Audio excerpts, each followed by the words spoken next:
বাংলাদেশে উচ্চ রক্তচাপ এবং ডায়াবেটিস নিয়ে সরকারি পর্যায়ে বা বেসরকারি পর্যায়ে নানা প্রতিষ্ঠান কাজ করছে, কিন্তু বৃহত্তর রংপুর অঞ্চলে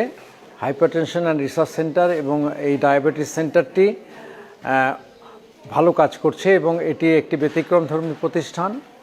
এবং বাংলাদেশের রাষ্ট্র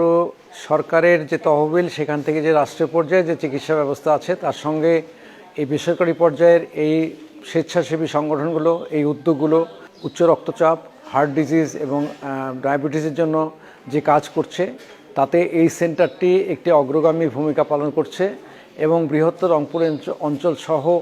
আশপাশের জনসাধারণ এখানে যে সুযোগ সুবিধা পাচ্ছেন, সেটি অন্যান্য প্রতিষ্ঠানের থেকে কোনো অংশেই কম নয়।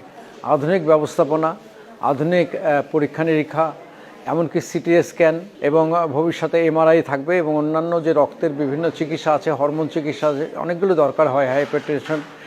উচ্চ রক্তচাপ এবং এই ডায়াবেটিস চিকিৎসার ক্ষেত্রে। মানুষের জটিলতা নিরূপণের ক্ষেত্রে এটি একটি আধুনিক কেন্দ্র এবং এই আধুনিক কেন্দ্রে যে সাপোর্ট আছে, একটি কর্মী বাহিনী আছে, বিশাল কর্মী বাহিনী, স্বেচ্ছাসেবক বাহিনী, এখানে নার্স আছে, প্যারামেডিক্স আছে, এখানে চিকিৎসক আছে, বিশেষজ্ঞ পর্যায়ের চিকিৎসক আছে, অনেকগুলো ডিপার্টমেন্টের। এবং এই ডায়াবেটিস এবং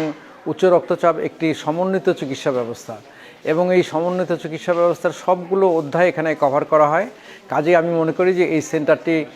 আধুনিক চিকিৎসা ক্ষেত্রেও একটি অবদান রাখছে এবং ডায়াবেটিস এবং উচ্চ রক্তচাপের যে জটিলতা, সেগুলোর নিরাময় সহ, সেগুলোর চিকিৎসা সহ,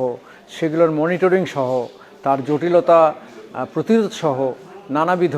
কর্মকাণ্ডে এরা কাজ করছে। আমি এই সেন্টারের সফলতা কামনা করি।